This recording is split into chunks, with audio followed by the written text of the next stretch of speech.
রাত তখন প্রায় 11:30। ওয়াশিংটনে হোয়াইট হাউসের আলো জ্বলছে। কম্পিউটার স্ক্রিনে ইরানের পাঠানো শান্তি প্রস্তাব পড়ছেন ট্রাম্প। পড়া শেষে গম্ভীর মুখে ট্রুথ সোশ্যালে পোস্টে ট্রাম্প লিখলেন, I have just read the response from Iran's so called representatives. I don't like it, totally unacceptable. ইরানের শান্তি প্রস্তাবকে এক মুহূর্তেই অগ্রহণযোগ্য বলে উড়িয়ে দিলেন ট্রাম্প।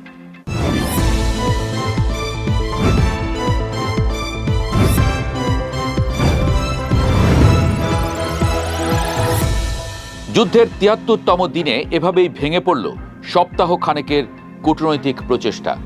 দুই পক্ষই এখন একে অপরের প্রস্তাব প্রত্যাখ্যান করেছে।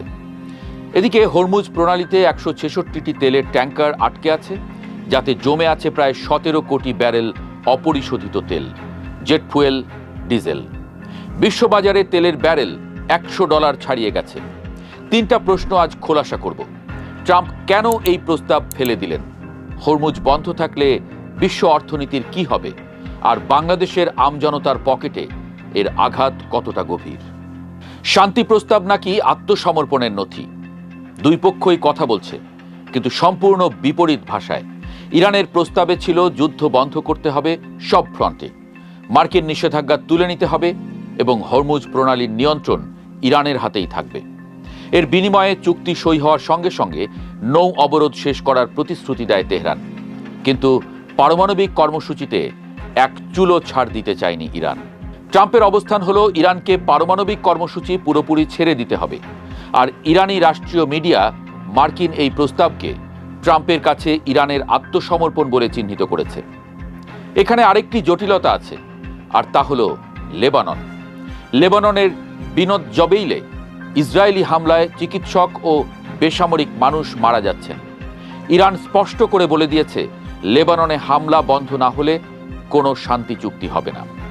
অর্থাৎ সমীকরণটা এমন দাঁড়িয়েছে, ট্রাম্প চাইছেন সম্পূর্ণ আত্মসমর্পণ, আর ইরান বলছে সেটা কখনো হবে না। দুপক্ষই অনড়, মাঝখানে আটকে আছে গোটা বিশ্বের জ্বালানি সরবরাহ। হরমুজ প্রণালীতে আটকে গেছে পৃথিবীর শ্বাস। হরমুজ প্রণালী মাত্র ৩৩ কিলোমিটার চওড়া, কিন্তু এই সরু পথটাই পৃথিবীর সবচেয়ে গুরুত্বপূর্ণ জ্বালানির মহাসড়ক।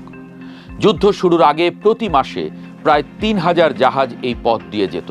প্রতিদিন ১.৫ কোটি ব্যারেল অপরিশোধিত তেল পার হতো এখান দিয়ে, যা বিশ্বের মোট তেল বাণিজ্যের ১/৫।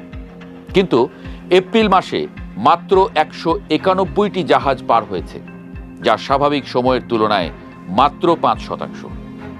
বাকি জাহাজগুলো কোথায়?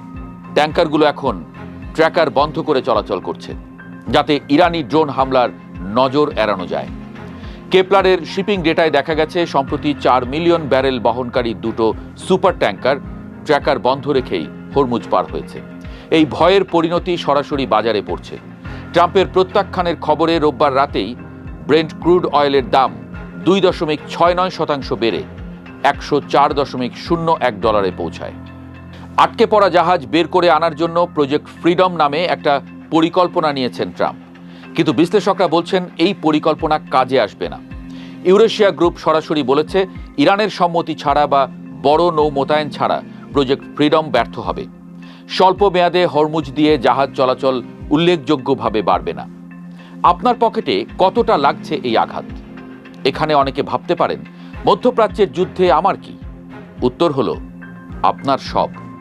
বাংলাদেশ তার মোট জ্বালানি চাহিদার ৯৫% আমদানি করে, আর সেই আমদানির সিংহভাগ আসে মধ্যপ্রাচ্য থেকে হরমুজ প্রণালী পার হয়ে।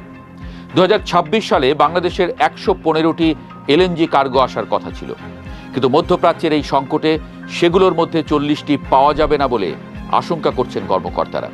এর জেরে ৫টি সরকারি সার কারখানার মধ্যে ৪টি বন্ধ রাখতে হয়েছে।